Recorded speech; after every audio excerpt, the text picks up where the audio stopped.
I was just kind of taking my talents and putting them in a different direction.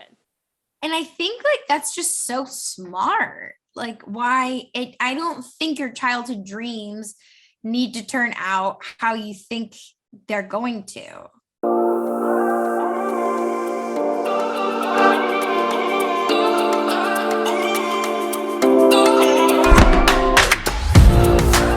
This is the Off Air Podcast with Rachel Schneider, a show for all the things that don't make it on air. Honest, engaging, in-depth conversations highlighting people making a difference and making waves in their community.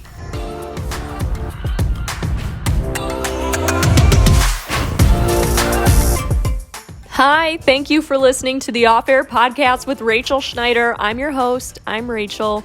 First things first, as always, like I tell you guys, you can find this podcast on all major listening platforms: Spotify, Apple Podcasts, Google Podcasts. Share it with a friend. No matter what, they've got an app that they can listen to this show on if you enjoy an episode. And if you are enjoying the show so far, let me know by leaving me a rating or a comment, a review about a conversation you've enjoyed, or if you have any suggestions about who I should maybe interview next. I'm always looking for suggestions on topics or new interviewees. And you can keep up with me and the show. Find me on Instagram at Rachel Schneider TV. And for all the things off the air, follow the Off Air Podcast at Off Air with Rachel. You can also find that in my Insta bio. So today, coming up on the show is Ashley Bornancin, a fellow news lady and actor. Ashley is one of the hardest working people I know. Like many creatives, she's got a lot on her plate, right? She spent 10 years in Hollywood doing everything under the sun: writing, producing, acting in person and in cartoon, television shows, movies, you name it. She's probably done it. And I was telling you guys in the last episode how during college, I basically switched my career trajectory from film and theater to broadcasting. And what you'll hear from Ashley is she basically did the opposite. She spent high school and college, for the most part, focusing on journalism, and then found more and more opportunities coming up in the entertainment industry. Specifically, she had a very unique voice, and she ended up pursuing acting, and she's had a successful career in voiceover acting, so much so that she went on to be the co-founder of Voice Masters, a company that teaches others how to hone their craft in voice acting as well. And, you know, in 2020, as we all know, worst year ever, the pandemic hit, and we all know what happened to the entertainment industry and many other businesses around that time. And that's when Ashley decided she didn't want to live in LA anymore. She wanted to come home to Ohio. She's from the Cleveland area, but she came home to Ohio. She found a job in Toledo, began working at 13 ABC. As you can guess, that's where we met. And since the day we met, I've just been fascinated with Ashley's story. I love being around her. She's such a bubbly, positive breath of fresh air to friends, to the newscast. I mean, this girl is just great. We talk about her YouTube channel that she has been developing while working as a news reporter. We talk about what it's really like to live in LA, auditioning there, and just her journey, her career, transitioning from, one type of business to the other while still being a strong storyteller and still having a passion for developing stories, for talking to people, and for creating content. And Ashley does have a message for others who are looking for a change, who still want to do fun, creative, fulfilling work in an environment that may be better for them and maybe making that move. So here she is, my good friend, Ashley Bornancin. Ashley, how are you? It's so good to see you. So good to see you. I'm so happy to be on here, get to support you. And it's just so fun getting to see you always, Rachel. Well, it's been fun supporting you too with your new YouTube adventures and your vlogging and getting to see all the adventures you're having in Toledo. After it feels like just yesterday, like just last week, you had just come to Toledo and it was wintertime, and I was kind of helping train you and get you used to the news life again. And now you're killing it. It's so wild. I always think about that because now I'm like 10 months in. And I feel like I just started in so many ways. And I'll never forget like my time with you and Kayla. That was just exactly what I needed. And I'm so glad we get to keep in touch and just like get to support each other as we go from market to market and share in each other's journeys. Like it's all the same, but yeah, no, And that's, so I have to ask you too, because I know we've talked about this a couple times before, but I obviously growing up, like I didn't always want to be in news. I actually was in musical theater since I was like 3. And we both have that theater background, acting, doing a lot of things in the arts, and then somehow ended up in news. So I'm finding that that is actually a common trait with a lot of reporters. That's like a common thread. Do you want to talk about like how you first got started in reporting? Did you want to be a reporter? Did you want to be an actor? Like, how did this come about for you? Yeah, for me, I always loved theater. Like I grew up going to this Beck Center of the Arts in Cleveland. My mom would take me to on Saturdays.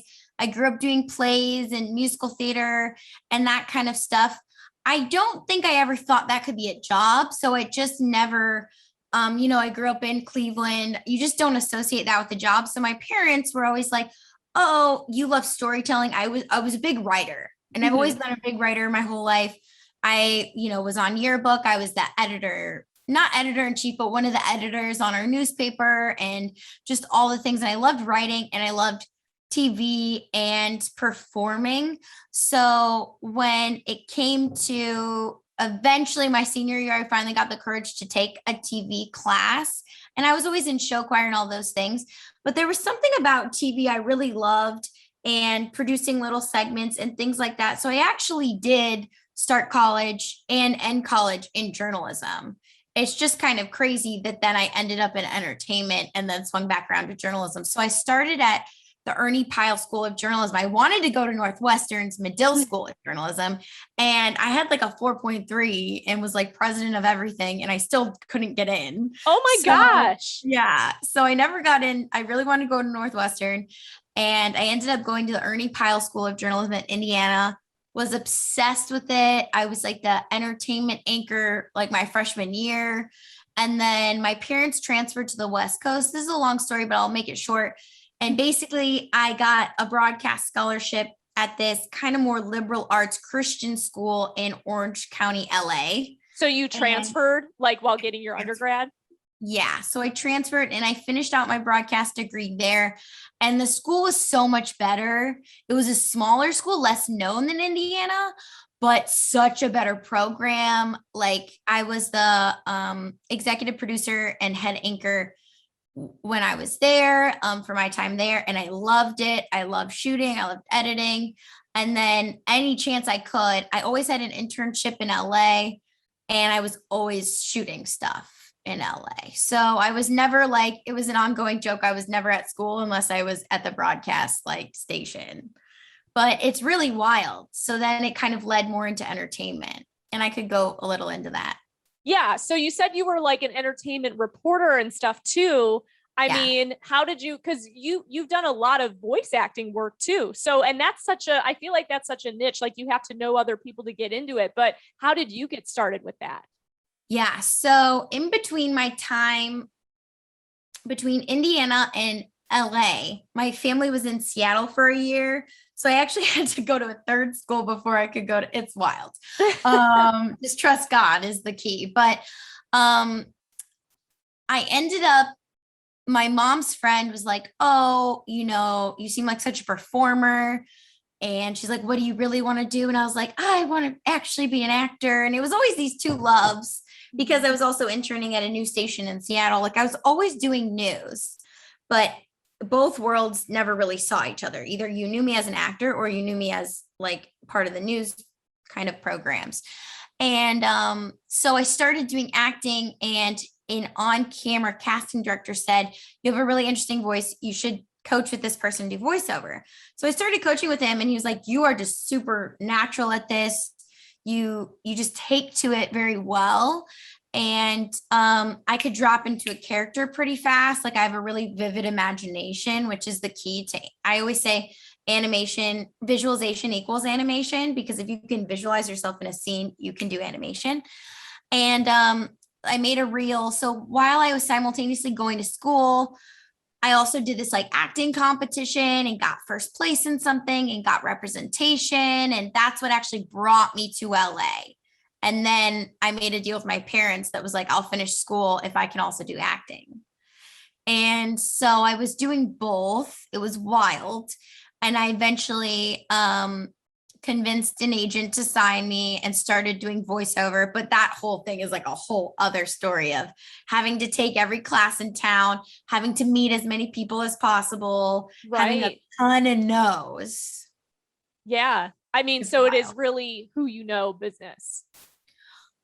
It's in the voiceover industry, I'll say it's more about getting really good Mhm. and then getting people to see that you're really good and being the right fit. It's kind of about who you know, but not as much because I had a really good demo reel and referrals to all the top agencies before I even got to LA, and no one cared because I was still fresh green, what they call green talent.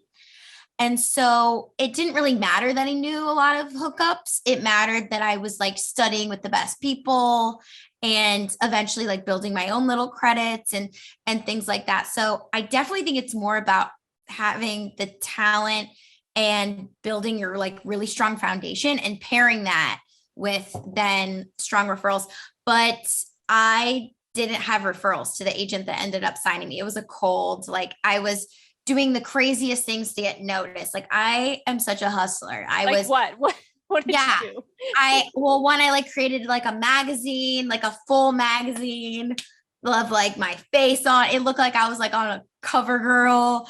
And I would create like these CDs and do drop offs and like drop off cookies and cupcakes. And I had a whole follow up system every week. I was in like a coaching program. So they kind of taught us how to do all these different crazy things. And I learned marketing, and I was just like never going to accept a no. I was just going to find a yes somewhere. And then Yeah. when it came to building your reel, like especially in terms of voiceover, was it an all voiceover reel or was it a combo of like being on screen and then also doing voiceover? No, voiceover is definitely like you have an animation reel and you have a commercial reel. And then you can have other ones too, like promos or narration or things like that, or singing. But for me, I pretty much at the time, because it was over 10 years ago, they Mhm. just did like a combined animation and commercial reel. So I went into LA already having a reel done with my coach in Seattle. And so these coaches, like if somebody is interested in maybe getting involved or looking up a coach, if you find a coach, will they like give you, I guess, a cartoon to narrate over? Or like, are you working on independent, like Yeah. animated filmmakers and working with them? So for voiceover, it's strictly an MP3, like that's your reel. It's not, Oh, yeah, it's just an MP3. Some people put like they like have someone make like a cartoony like figure of themselves and they'll put their track on it. So then oh, it gives that's you cute. something to look at. You can make like a visual sort of reel. I mean, now all of my characters are from projects I've done. So if I wanted to, I could make it a more visual reel because that is kind of a new cool thing people are doing.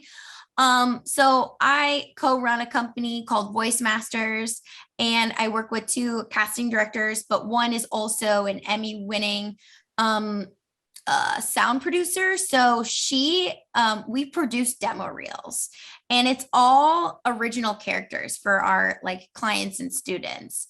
So we really, some places they just like, kind of give you 10 characters that they give everyone. Mhm. And then it's a carbon copy of everything else.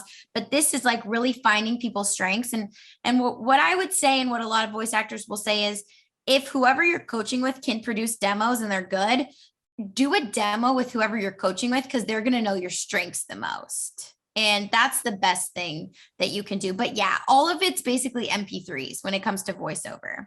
Good question, though. Interesting. That is really Yeah. interesting because I never would have thought that. I'm like, well, where do you get the cartoons from? Like, I don't understand. But Yeah. so Yeah. so obviously you made that deal with your parents and then you took the acting route and you said you were hustling in LA. And I loved your most recent YouTube video where you were telling people what it's really like to live Yeah. in LA and then also telling them what all of the pros are when it comes to moving away, especially now. I mean, what are some of the things that many people don't know about living in LA other than it's super expensive Sure. Yeah. and the traffic? Because you did talk about those. Yeah. Yeah, right. It's so funny. I knew that was going to be a controversial video, but the amount of actors who have reached out to me, like not even just publicly, but I've gotten a ton of private messages saying that it was really encouraging to them. I had one friend who has a podcast who they were like, "Can we make two of our episodes on your video and like analyze your video?" I said, "Sure." So I think nowadays, especially the video is definitely more for people who've been there for a long time. Mm-hmm. Um, if you have built up kind of your network and things like that, and you are also in the voiceover world, I'll say this applies to on camera. It's just based on your situation and like your reps who are there, your agents and managers, and kind of what everyone's okay with. But I just don't think you need to be in LA anymore. And I have a lot of friends who feel the same way. I mean, there's so many actors, not only A-list actors, but B-list, C-list, who don't live in LA and don't need to. And I think I'm trying to think of things like that you wouldn't think would be.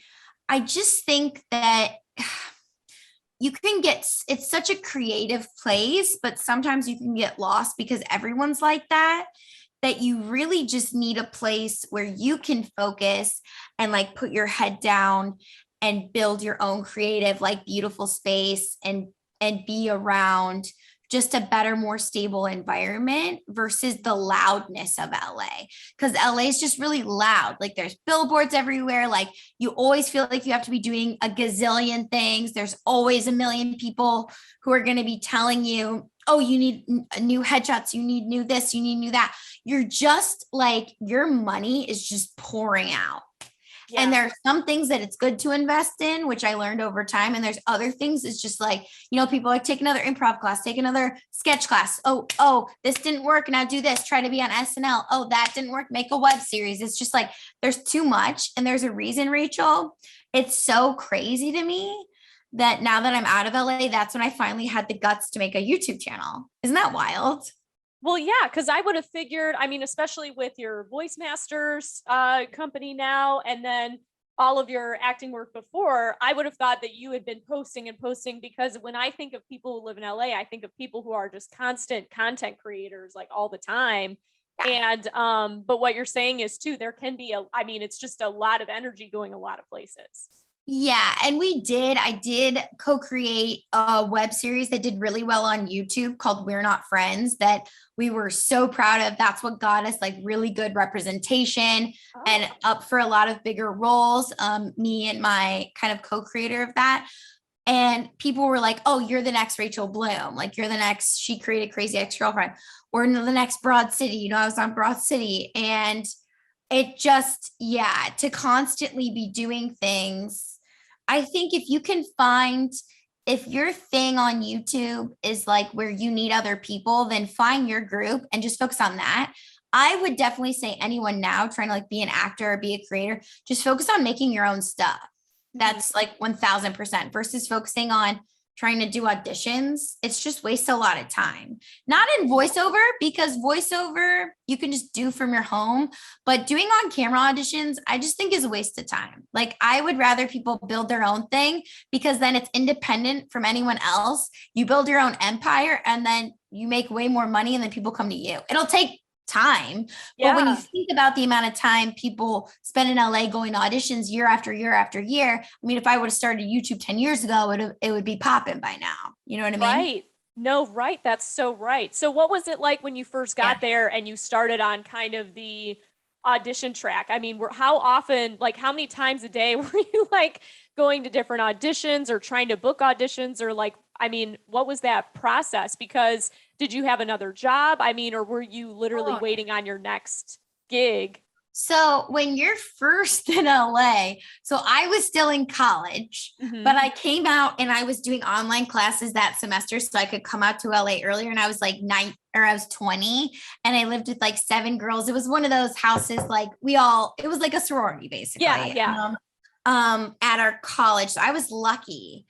But I remember I like worked at a restaurant in Seattle. I remember telling them I don't want to transfer because I'm an actor. Like I'm going to make money off acting. And that's just not what happens right away. Like that was so silly, but my expenses were so low that I was able, and I was still in school. So the pressure that I had my first like year or two in LA was just nothing compared to people just coming out there, right away on their own.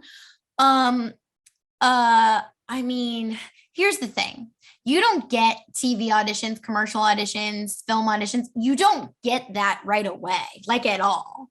Like to even get to a level where you might be seen for a one-line role is a very like you just cross 10 hoops to get to that point.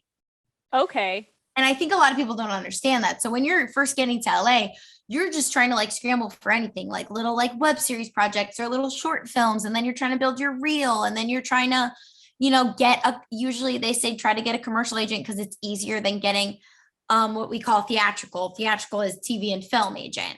Mm-hmm. So, but I have just so many theories on all of that. Like now, especially like that the times have kind of changed.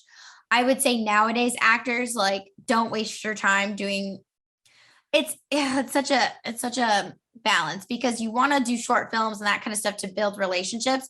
But I would also say just take money and hire like a production sort of company and film your own reel that looks like movie scenes. Oh, but you need that's what a lot of people do nowadays, but you need good actors with you. So in order to meet those actors, you're probably going to be in class. For me, I met all my acting friends that were like actually good actors in what they call casting director workshops. So we're in a class with a casting director to try to like impress them, build the relationship with them. And also it's like a class, but that was my favorite type. There's so much to it. Yeah, no, I know. I'm like trying to break it up and divulge like 10 years of your career out there. So I know this might be hard, but at what point after you were kind of doing a lot of these smaller projects, or like you said, you were hustling, you were like bringing cupcakes to agents and following up with people to get representation.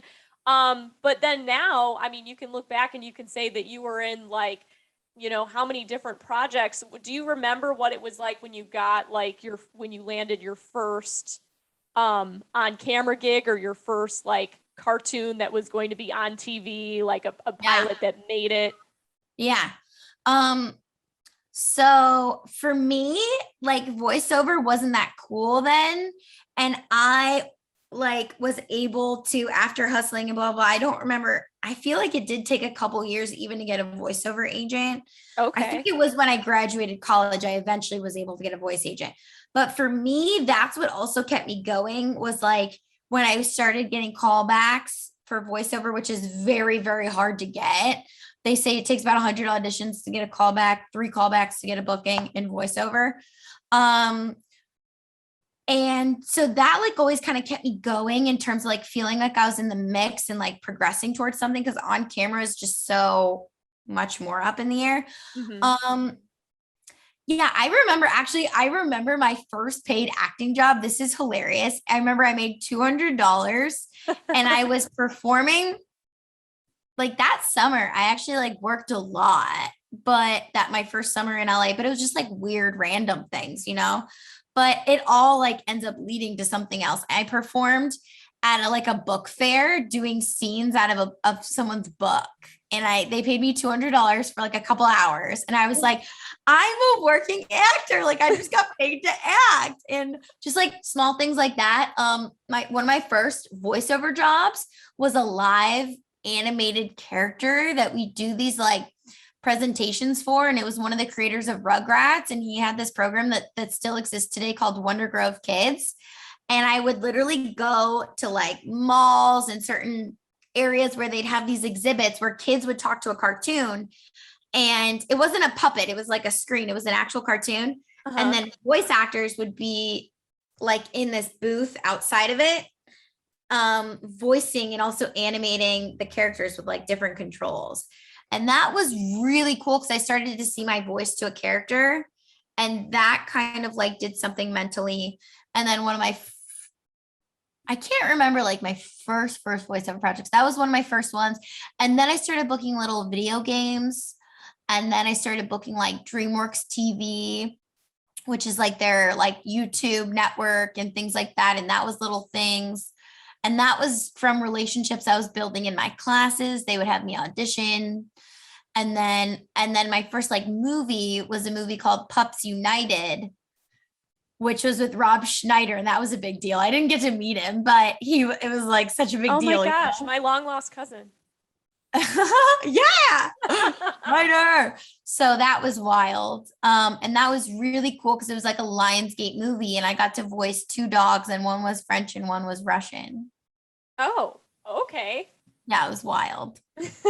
So then what was it like, because what was it like for your parents after hearing you were going to go, you were going to do the acting thing out in LA, but then when you started booking these movies or when you started getting more of these jobs where they could see your work and you could actually have like an IMDb, I guess, like page and it was official or, have that moment where I guess like you'd made it and you were working? So they were always supportive, like 100%. They were like, you're a performer, wherever that's going to lead you. They felt like I kind of felt the same way where I always knew I could do broadcast journalism. Like I always knew I had that. And I kept being told I created a reel. I was trying to get jobs when I was right out of college.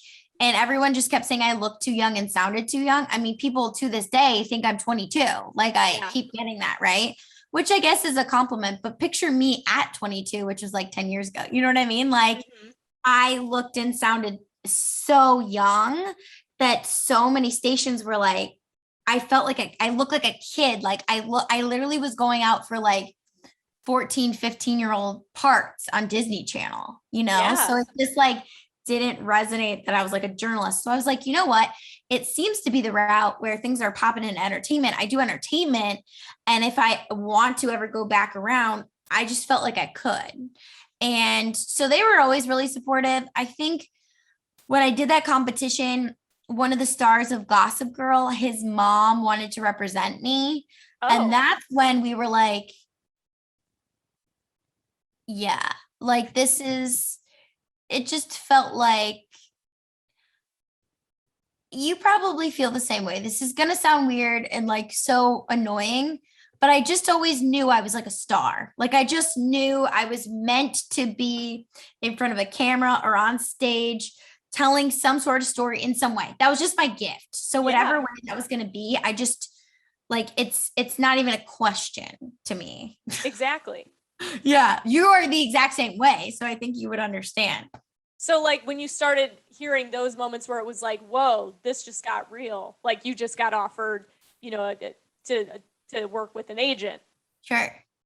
Yeah. Each thing was like, what I've learned again is to just stop, don't listen to the words because none of that really actually matters, and to just keep focusing on doing your thing and building your thing because that's what's going to pay off. And nothing really matters until you actually book something. Because again, when we made our web series, it was another one of those like massive moments, when I did this project with Tina Fey and Josh Groban and all these other stars, that was just like in 2019, I had meetings to get my own TV show or whatever for multiple networks. So, but again, it's like, that's all fun to talk about. And it really is such a high, like, yeah. And they're sending my scripts to the creator of New Girl. And all these executive producers are telling me they love my pilots, but yet nothing's being done. It just was such a roller coaster of emotions. And that lifestyle it no longer served my personality, because my personality is very like, I need to create, I need to keep creating and finish a project every day, which I think was a part, and work with a team. I love working with teams of people. And when you're an actor, you're kind of just like on your own. And I think just all these different things, I was like, you know what, this no longer matches my personality. What makes me feel fulfilled. It did for a long time, and then it didn't. And I knew I'd really try to trust my gut and instincts on those things. And I just kept feeling a calling, morning show in particular, that I really wanted to work for a morning show. And I wanted to create and tell stories every single day and see it on air. That was very important to me. Yeah. To have that like immediate completion of a project and know that you're progressing. And so when did that shift come? Because I saw that you were in, episodes of Good Girls, or you were in, you were booking on camera roles, and like you have a long resume working on projects in LA. And so when did it finally kind of hit you, I guess, that it wasn't in your personality anymore, or what you wanted for your lifestyle anymore? Because to work at it for 10 years and be out, I mean, that's a long time. Yeah, it's a super long time. Um, the last like 2 years, I think I was starting to get the itch of, it's hilarious because I saw a YouTuber that I've told you about, Clancy Burke. We've talked about, who's, I Yeah. think you know her now. And I don't even know how I stumbled across her YouTube, but I somehow did. And I saw a video of hers. I think I saw her reel or something. And her personality seemed so similar to mine on camera. And it was not your typical reporter that I've seen before. And I was really thrown. I was like, wait, you could have a personality like more like mine and be successful at this thing. And morning show seems to be a really good like fit for that.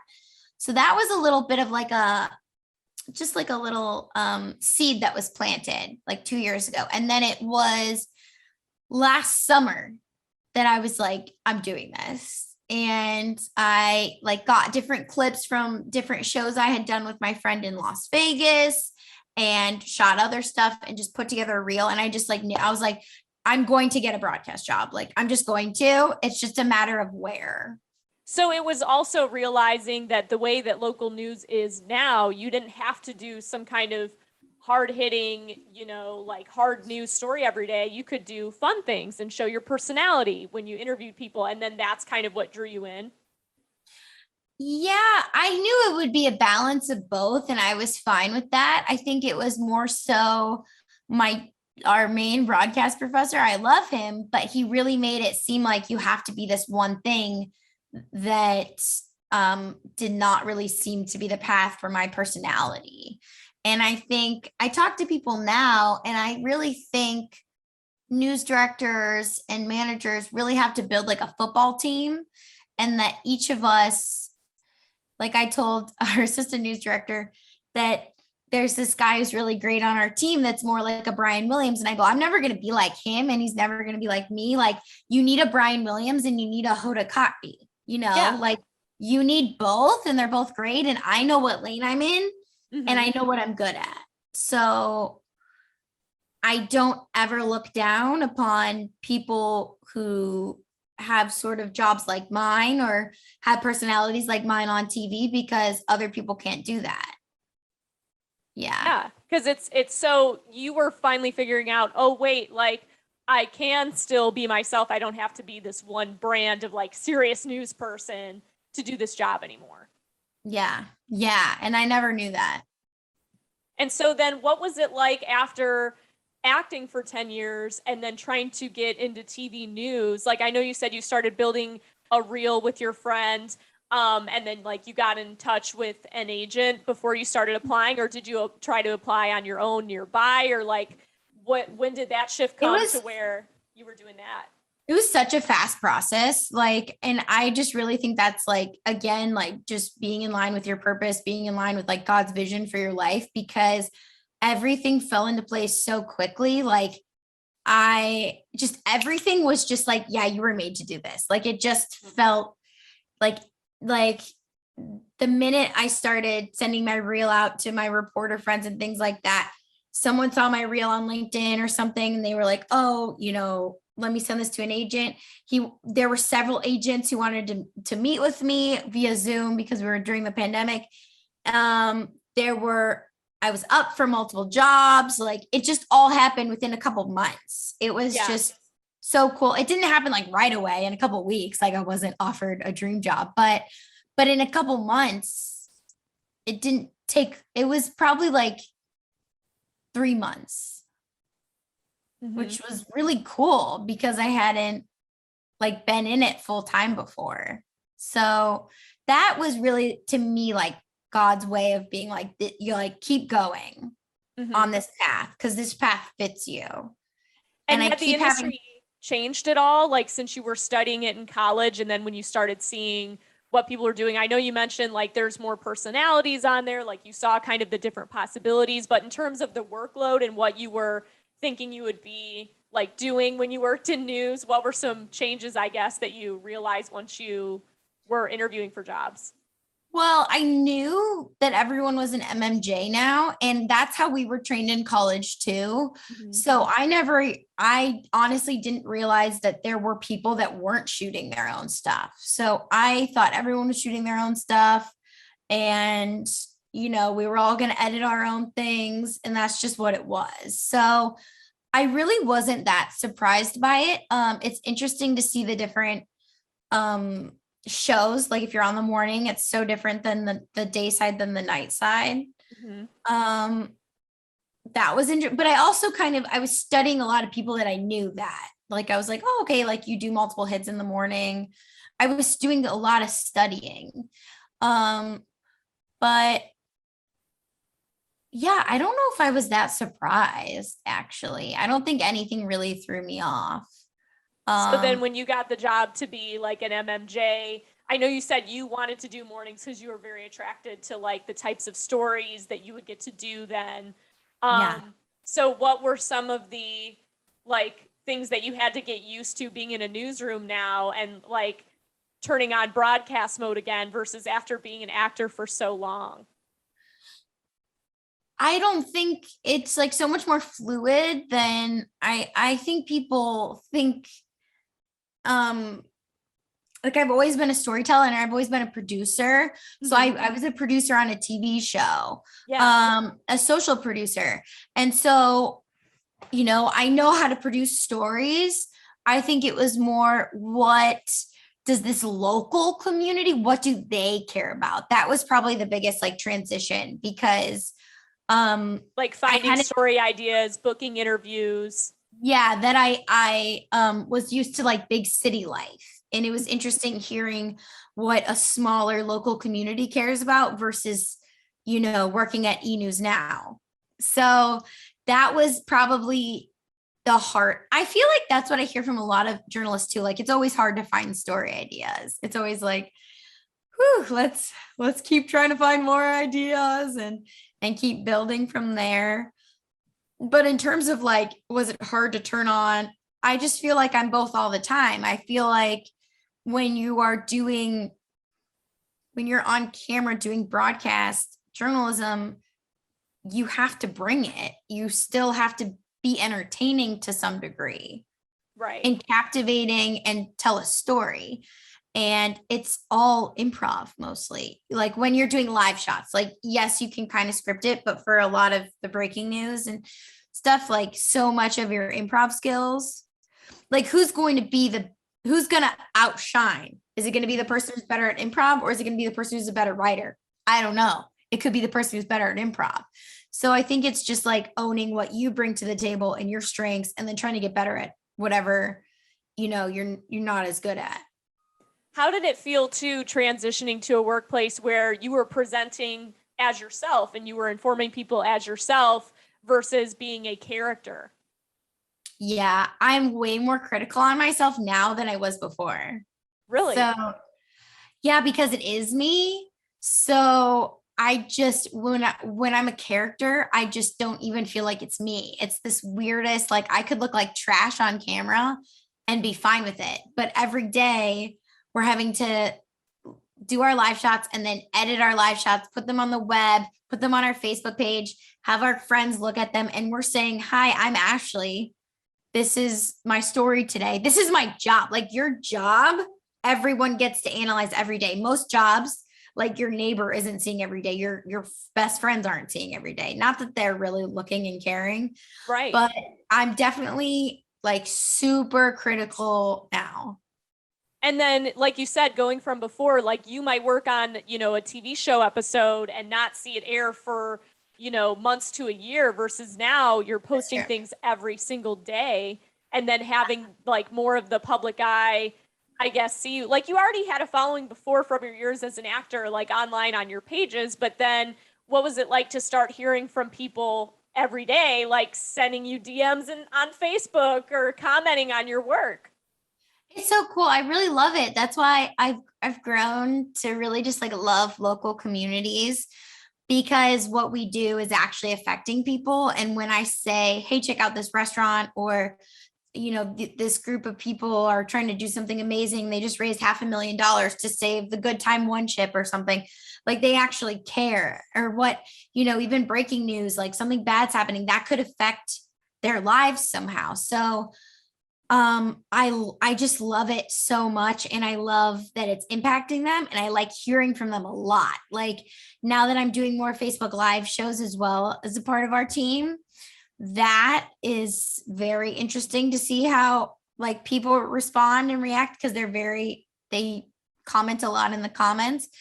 Yeah, I really like that. And also I'll say I didn't like getting to film something and then waiting 6 months for it to come out. And I love being a part of the producing and editing. Like I love producing and editing so much. I could use a photographer because that would be really helpful. Like I don't mind shooting, but it's really great when you have a photographer, but I do like producing and editing. Yeah. Well, and then do you feel like your relationship with the audience changes too when you're a character, when you're in, more of a theatrical, a show, things like that, being on TV, as a character versus when you're in a local community as a reporter? What's the relationship like with the audience? Such a more one-on-one relationship. And I feel, no, you always get told like, act like you're talking to one person, be able to see who you're talking to. I really can visualize that now, because the women in my bar class are my workout class. Some people are like, oh, bar, like a bar. I'm like, no, it's a workout class. Like your bar, actually. Yeah. They watch the news, and I had someone come up to me when I was in a grocery store, and he asked, because I just did a story that day on the theater opening back up, and he said, hey, I have a question. Is the Lion King back? And he knew that I just did the show or the piece that day. And it was really cool that I could say, actually, it's not back yet, but they'll give you a refund, and, certain things like what we're doing matters. It's an actual relationship with the audience. And I also do feel that way on my YouTube channel too, even though it's less people. Now, for now. But before, I definitely did not feel as much of a connection to people because there's a separation. Well, and I know you said in LA, people are just of the mind, like they're so into their own work and into themselves and like trying to take all these classes or get noticed or become a star and do all these things. How is I guess like the mood or the vibe different being in a smaller local community now? I feel like I'm going to cry for some reason. I don't even know why, but I just love it. People are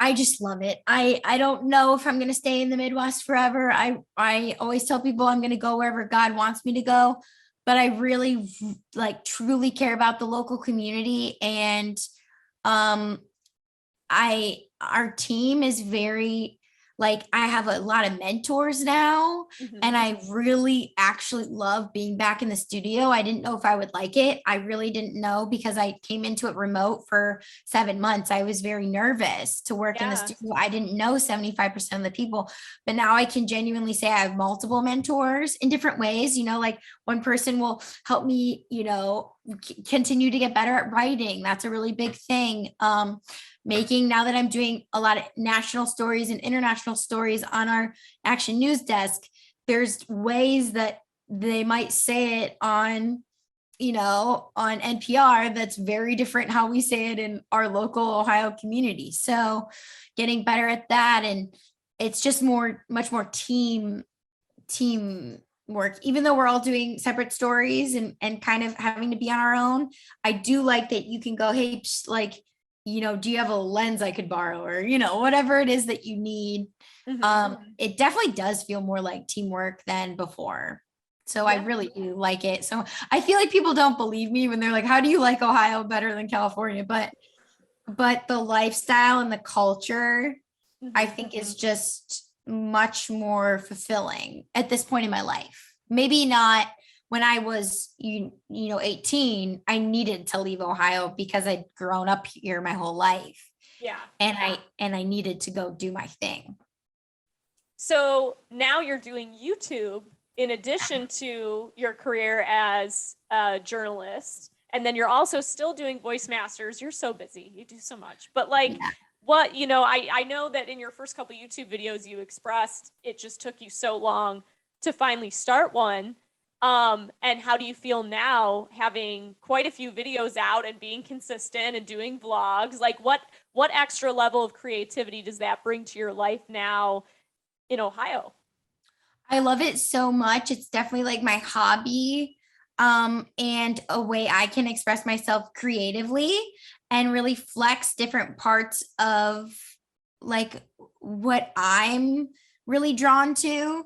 Mhm. I'm in a sort of coaching program for YouTube, so that has really helped me continue to get better. And I've noticed I'm becoming more confident on camera in both areas and also much better editing. Like, I just love learning, how to incorporate more sound effects and how to just continue to up level. And I'm not saying it's going to be like a linear thing where you watch one video, a couple weeks ago and you watch this video now. But I do think if you were to somewhat do that, you would see that they're getting better and becoming more like concise. And at first I was doing more vlogging. I'm in that phase that they call the experimental phase, and I'm allowing myself to be in that Yeah. in terms of kind of finding my niche. It's really easy to say, oh, you've done voiceover for 10 years, just do voiceover. I don't really want to make a YouTube on voiceover. That's something we're doing on a Voice Masters channel that I have a bunch of people working on, which is awesome. Because that's just not like where my soul is going creatively. But yeah, I love working on YouTube. My goal is one video a week every Saturday. Mhm. And it's just like the thing that I get to do. Definitely doesn't seem like work, but I will say, Rachel, I'm not lying when I'm definitely like going to work, doing voice masters, and then doing YouTube, trying to work out and trying to eat at some point. Yeah, it's a lot. Yeah. Yeah. But it kind of helps that I like don't have that many friends where I live because But you do uh, have a boyfriend who's super yeah. cute.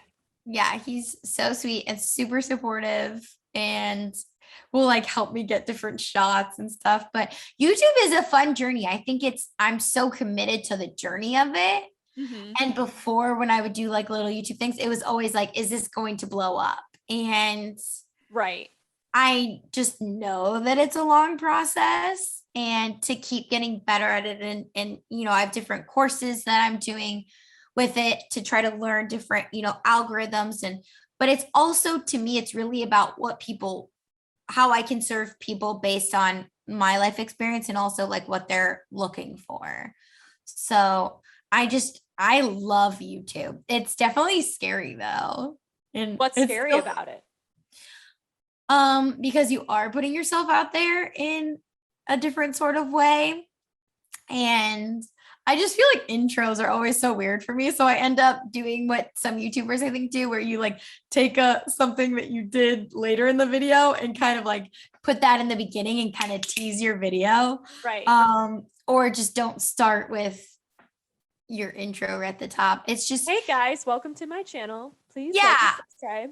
I'll like do something else that's like kooky or something in the beginning now.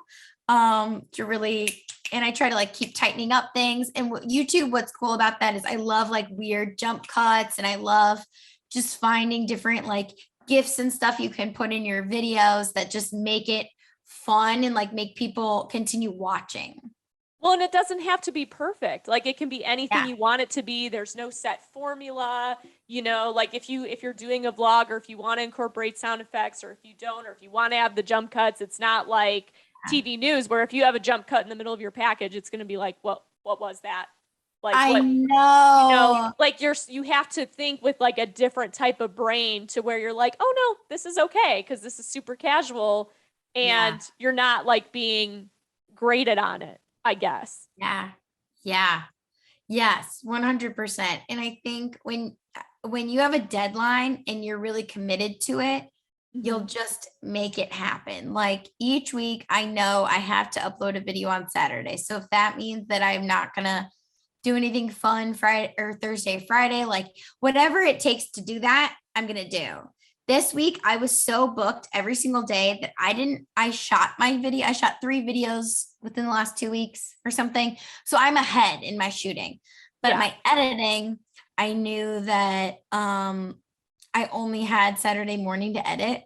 So, and I was in Columbus, I'm visiting my family, but I wake up at 5 a.m. so I can edit because I promise my audience every Saturday. The minute I stop committing and following through, I'm sure you're like this. This is what I need to be like you are with the gym. Like you are like that with working out. You're just so on point, and I need to be more like that. And I want to hear more of your mindset on that too. But YouTube, I have to show up every single week, because if I don't, it's like I failed myself. Right. Like that's the commitment that you make. And it almost is like giving, like you said, giving yourself a deadline. I mean, working in journalism, we work on deadlines every single day. So then it's kind of a transition to like, oh, this is a deadline, but it's not a real deadline, but you're making it for yourself. And I'm learning that with podcasting too, because this is something I started just for fun, just to have another type of creative outlet outside of work. And then I remember I got really down on myself because I did have a very busy week. I had lots of family stuff going on, and I like, started, I did my first podcast in months last week, and I was just like, this feels so good again to be doing this again. Like it felt so good to get back into it that I'm going to try and be more consistent. But then at the same time, if life or work does get crazy, it feels comforting that it's like, oh wait, but this is supposed to be my thing. Like it's a stress-free thing. Yes. Yeah.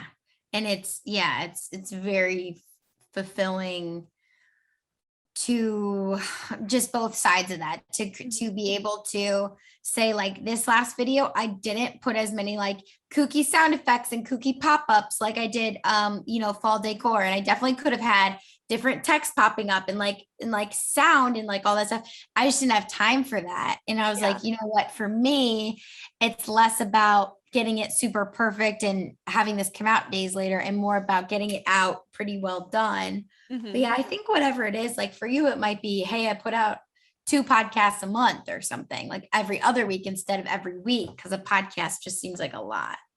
Yeah. Well, and then now, because you with so much going on, I mean, you have your career in journalism that you'd gone to school for, and now you are finally doing it.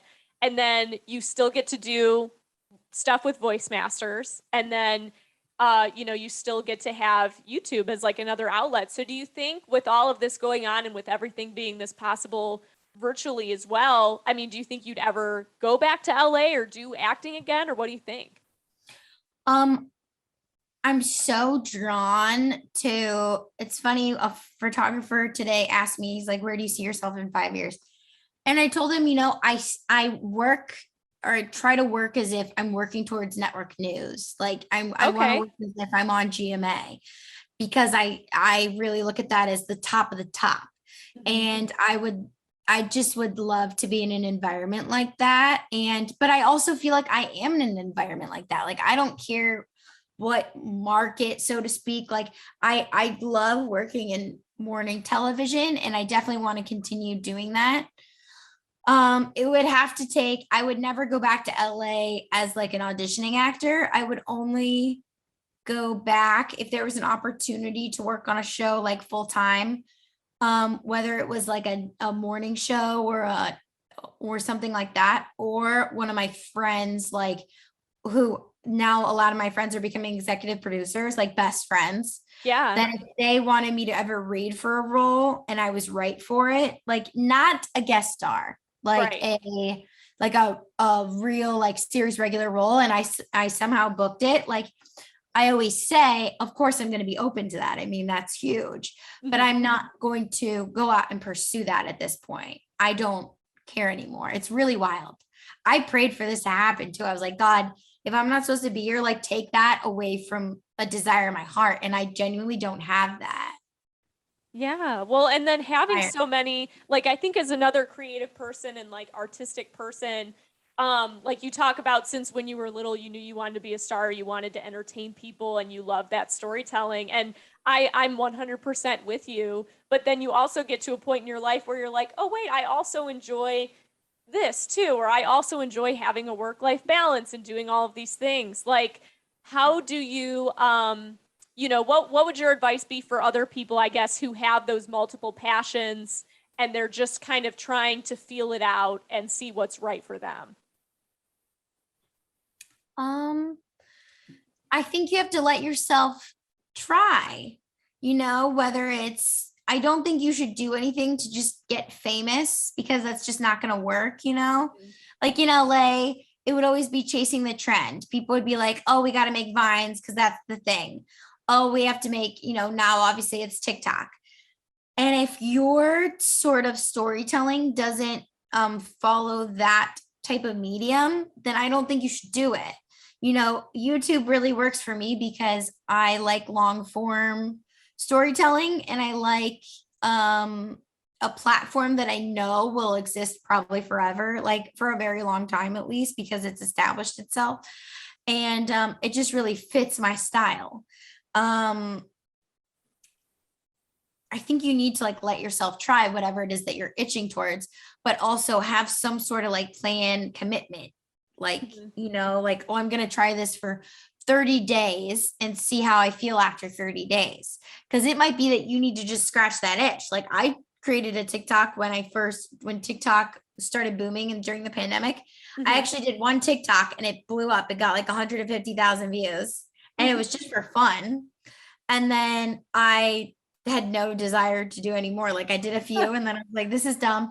Cause it doesn't feel fulfilling to me. Right. That doesn't mean in the future, because my friends that have been very successful on YouTube, millions and millions of followers, millions of views, they are now taking some of their YouTube content and using TikTok in a way that kind of teases the YouTube content. So that's interesting to me. So I could see that. But I think you do have to scratch the itch to some extent, but you also have to commit to the thing you really want to do. Like I'm very committed to my career in journalism right now, and that's not going away. And I'm not just going to like stop that after 6 months. Right. Right. Yeah.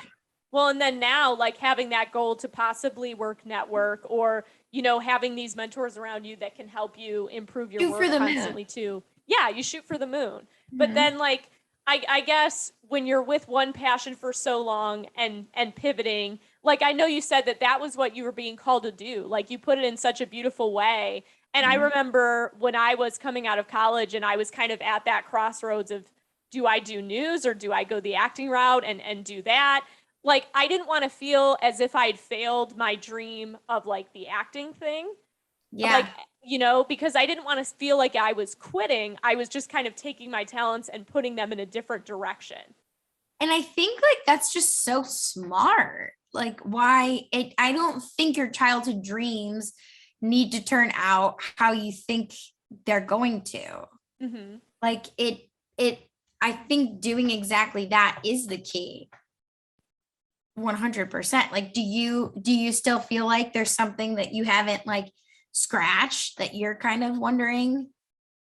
Not exactly. It's just having more self-awareness now to know that like, yeah, I'm always going to like theater. I'm always going to go see like local musical theater or shows or want to go to Broadway and watch those things. And like, I'll always have my friends from those days and be passionate about it or like sing it, show tunes around the house, whatever.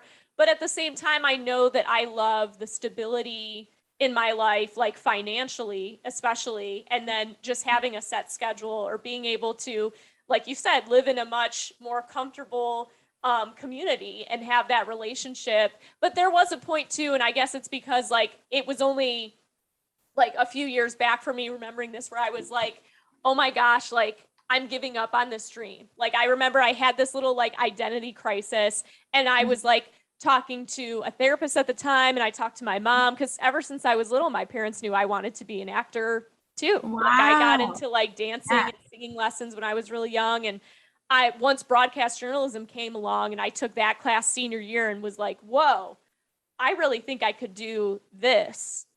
I remember talking to my parents about it because they were like, oh, so you're not doing the acting thing anymore? Like you're not doing theater anymore? And, I had to talk about it for a long time. And my mom said something that I would never forget. And she was like, well, Rachel, like your dreams don't die. They're just going to change. Like you're getting older and like, your dreams and your goals are going to change, and that's okay. Mhm. And there's so many people too where, and in your YouTube video, when you talked about kind of encouraging people that it's okay to move away from LA, that was so heartfelt because it seems like, Mhm. especially if you're out there for so long, grinding and grinding towards this dream, there can get to a point where it's like, no, wait, but there are so many other ways you can use your talents. Or like you said, you can Yeah. do a lot of things virtually now. Yeah. 100%. I think it's having that epiphany that it doesn't have to look like how everyone's told you it needs to look like. And I feel 10 times more fulfilled doing all the things I'm doing now than I did at least the last couple of years in LA, for sure. 100%. Yeah. That's And so amazing. empowered. Because then when you're actually doing it and creating and building, I don't know, it's just really empowering. And then I feel like you become more confident, then you like yourself more, than like life is just happier, you know? Yeah, no, Yeah. absolutely. So, I don't want to ask you the same question as to your coworker who asked you this today of where do you see yourself in 5 years? But do you think you'll still be doing all of the same things you're doing now in terms of like TV news and YouTube and Voice Masters? Or are you open to a lot of other things too? What do you think? Yeah, I definitely see myself in TV news, like Mhm. 100%, wherever that, again, whatever market, whatever city like needs me. I would love to be like morning anchoring, also reporting. I love reporting as well. I'm sure the voiceover industry, it'll be interesting to see how the voiceover industry, if it'll stay, if our company will stay completely virtual. I'll be committed to that as long as it continues. You know what I Yeah. mean? I'll never those types of roles will probably just keep shifting as our lives shift and as the industry shifts. So I'll always stay committed to that as well. YouTube is like a forever thing to me. Like Yeah. that to me is just like always going to be a part of me. I feel like if I ever had kids, like they'd be in my YouTube channel. Like I don't know. I That's just feel awesome. like it's like one of those things that I should have been doing a long time ago, and I was just always too scared for what Yeah. I always thought I was going to ruin. I actually always had in the back of my head I would be in news, and I actually always thought it would ruin my news career. And we don't really know the effect of it yet. Yeah. But I'm like, I hope it doesn't hurt it.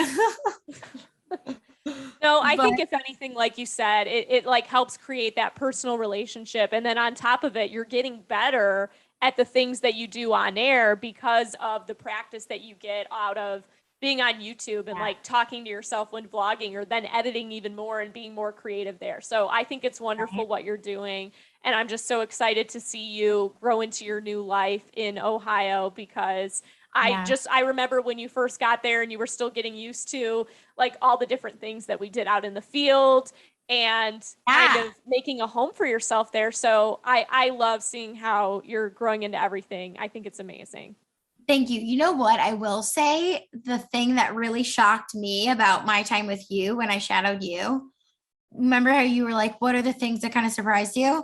Yeah. The big thing that surprised me was you running your own like live shot and everything. I thought that was outrageous. Like Why? I just thought that was so crazy that and I constantly associated you with badass. Like that was always the word I said because you like came out cold, you had your boots, but you also like were like this like hot little blonde who like you were somehow able to do it all. And I was like, that is a badass woman who like knows who she is and can handle like 12 different things right now. And I thought that was wild. Yeah. Why? Well, and then doing it now, because like I'm sure you've gotten to the point now where like, did you ever go live in the field by yourself since you've been there or like going Yeah. live and doing stand-ups? Yeah, I've had to a few times. It's definitely not my favorite Yeah. because there's just I especially in the dark by yourself, I do not love it. Yeah. But I appreciate the people who do it and have become very good at it. I think if it was during the day, it would be a little better. I don't like and feel like people should be out in the dark by themselves. Yeah. No, I think a lot of people feel the same way, but like just seeing it all come together. I Like, remember you being like very surprised too, because it was like your first couple days or your first week on the job. And you were like, Yeah. you do all this yourself? Like, Rachel, you're a badass. And I was like, oh my gosh, thank you. Because a lot of other reporters at the station too, like worked with photographers. And at the time, we didn't have a whole lot of MMJs. Like it was me and one other person were MMJs. And then now, especially at that station, but stations all over the country, there's so many more. Yeah, we have so many MMJs now. But also all these like top networks have MMJs, like top 10 markets. Yeah, it's crazy. Like just to see the evolution of what people think TV news reporters do, like what's shown, the depiction of us in movies and TV as like reporters versus what we actually do and who we are is like so different. Where do you think the industry is going to be in 5 years? Do you want to stay in TV news? Like, what do you think? I'm honestly still figuring it out because I think like, especially moving away from my home community and being reporting in a community that I've never been before, there are so many things that are so different. And like, honestly, there are some things that are much slower paced down south that I am not used to and I do not like. Really? Yeah, like it's just a matter of how people do business. I think in the Midwest, we have that mindset that if things can be done fast and if you can get in contact with somebody, then you should. And like, as a reporter, we are taught to be very persuasive and like, you know, go after a source and call and email and call and email and text and do whatever we need to do to get in contact with people. And then down here, it's just such a slower pace where if I call a PIO for like a company in Toledo, if I did that, I would expect to get a response on the phone or through email within the hour of like, yes, we can do an interview. No, we can't. Versus here, I might not hear back from PIO for days or like till the end of the day. And that's just, it's a difference in how they do business here that is not exactly broadcast news friendly. So that's different. And then there's also like me being from the Midwest, I'm just, and maybe it's me being from the Midwest, but it's also just me. I can be very blunt and like, obviously as a reporter, like I try and get to the point, but then there's other times when I've realized comparing myself to people down here, I can be kind of impatient or I may come off as rude here where that didn't used to happen up there because everybody kind of had the same mindset of like, okay, let's get the show on the road. Let's go because we want to go home because it's cold versus down here. People are like, whoa, just okay, we'll get back to you. And I'm like, okay, well, I have a deadline. Like, I'm like, you know, yeah, me too. Like you try not to, I'm much more aware of like my tolerance for like waiting around. I don't know. That sounds like that's something I never would have expected. And then also hearing that I have an accent and that I need to work on my accent is like, I haven't like, there was one viewer. Oh, that's funny. That like, and right, like I had never been told in my life living in Michigan and Ohio that I had an accent, but down here, so many people speak with a twang or they just speak a little slower. Like I've been told that I talk too fast or that I enunciate my vowels a lot. Like people make fun of some of the things that I say. And I'm like, oh, I just thought I had a very like traditional, like standard, like non-regional voice.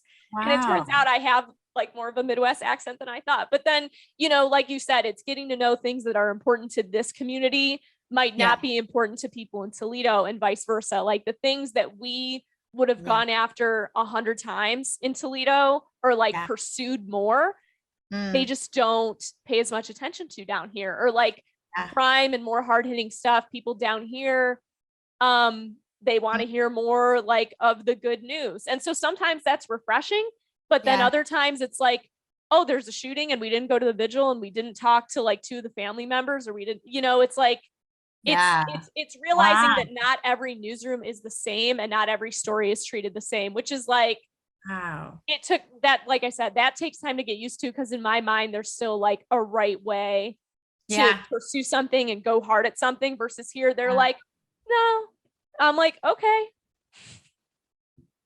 Do you see yourself like staying in news, but going to a different, like more north sort of place? Or do you see yourself continuing to expand and using these skills? You know, a lot of journalists I talk to now are going more into PR and all of those things too.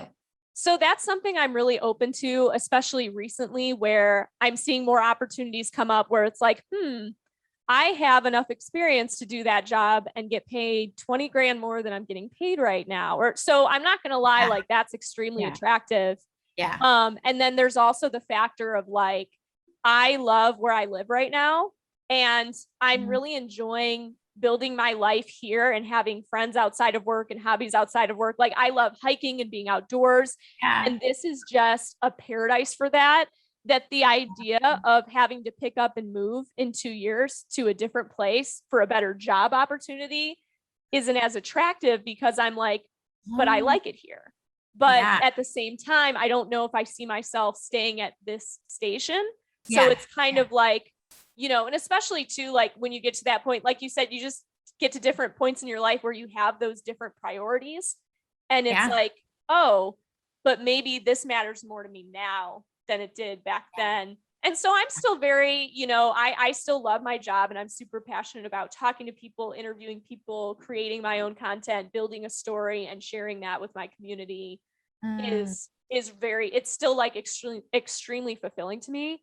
But I'm not closing, like I'm still very open-minded to, you know, if things change or if I do find that I want kind of a more stable work environment or maybe like a work from home or not working holidays and not working weekends. Like, you know, I'm not gonna lie, like being in this industry now for like almost 3 years, that is something that I'm still super open to, especially since through the internet and ways we get media now, there are so many ways that I could still have a podcast or a YouTube or, you know, like be involved in media and still be a storyteller in other ways. Yeah. But it's kind of beautiful. I'm always like, it'll just be so interesting to see where all of us like end up or even just end up next because not only are our lives changing, but and especially I was telling this to my sister yesterday, which is it'll be interesting because again, everyone's building their football team. Like I can't convince anyone of anything on a resume. Like it's about your reel. And if they like you or not, like it's actually a very personal thing. Like you try not to take it personally, but and it could be something as easy as like, you know what, we have a whole team full of brunettes. We're looking for a blonde or like we actually already have 2 Ashleys in the newsroom. So this is, I mean, and that was the thing too, that I feel like acting and theater kind of built up a thick skin for me because that way I didn't mind sending out my demo reel to like 100 newsrooms because I would go to all these auditions all the time and not hear back or get a call back and then still not get the job. So it like makes your skin so thick or with interviews too. It's like, I might reach out to like 15 people to get one person to go on camera with me, but it definitely builds up that kind of spirit of like your motivation and keep going. Yeah. 100%. Thick skin all the way. It's wild. Well, Ashley, I am so glad I got to talk to you. I actually have to run because I have another work Zoom that I have to jump on before I start Nightside tonight, but we definitely need to catch up like on the phone and talk about life soon because I want to hear everything. Absolutely. But thanks so much for sharing your experience and just your life with people on the podcast. And if they want to follow your journey, where can they find you and your YouTube channel or your social media pages?